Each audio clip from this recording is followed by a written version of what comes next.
യെശയ്യാവ് 34 1 മുതൽ 8 വരെയുള്ള വാക്യങ്ങൾ. ജാതികളെ അടുത്തു വന്ന് കേൾപ്പിൻ, വംശങ്ങളെ ശ്രദ്ധ തരുവിൻ. ഭൂമിയും അതിൻ്റെ നിറവും ഭൂതലവും അതിൽ മുളയ്ക്കുന്നതൊക്കെയും കേൾക്കട്ടെ.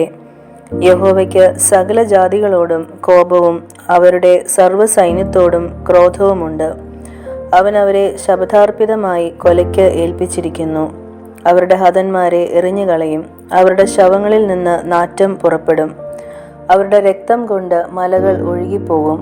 ആകാശത്തിലെ സൈന്യമെല്ലാം അലിഞ്ഞു പോകും. ആകാശവും ഒരു ചുരുൾ പോലെ ചുരുണ്ടുപോകും. അതിലെ സൈന്യമൊക്കെയും മുന്തിരിവള്ളിയുടെ ഇല വാടിപ്പൊഴിയുന്നത് പോലെയും അത്തിവൃക്ഷത്തിൻ്റെ കായ് വാടിപ്പൊഴിയുന്നത് പോലെയും പൊഴിഞ്ഞു പോകും.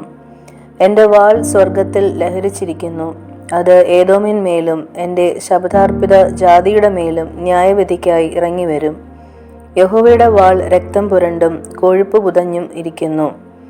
കുഞ്ഞാടുകളുടെയും കോലാടുകളുടെയും രക്തം കൊണ്ടും ആട്ടുകൊറ്റന്മാരുടെ മൂത്രപിണ്ഡങ്ങളുടെ കൊഴുപ്പ് കൊണ്ടും തന്നെ. യഹോവയ്ക്ക് ബൊസ്രയിൽ ഒരു യാഗവും ഏദോം ദേശത്ത് ഒരു മഹാസംഹാരവുമുണ്ട്. അവയോടുകൂടെ കാട്ടുപോത്തുകളും കാളകളോടുകൂടെ മൂരികളും വീഴും. അവരുടെ ദേശം രക്തം കൊണ്ട് കുടിച്ച് ലഹരി പിടിക്കും. അവരുടെ നിലം കൊഴുപ്പുകൊണ്ട് നിറഞ്ഞിരിക്കും. അത് യഹോവ പ്രതികാരം നടത്തുന്ന ദിവസവും സിയോന്റെ വ്യവഹാരത്തിൽ പ്രതിഫലം കൊടുക്കുന്ന സംവത്സരവും ആകുന്നു.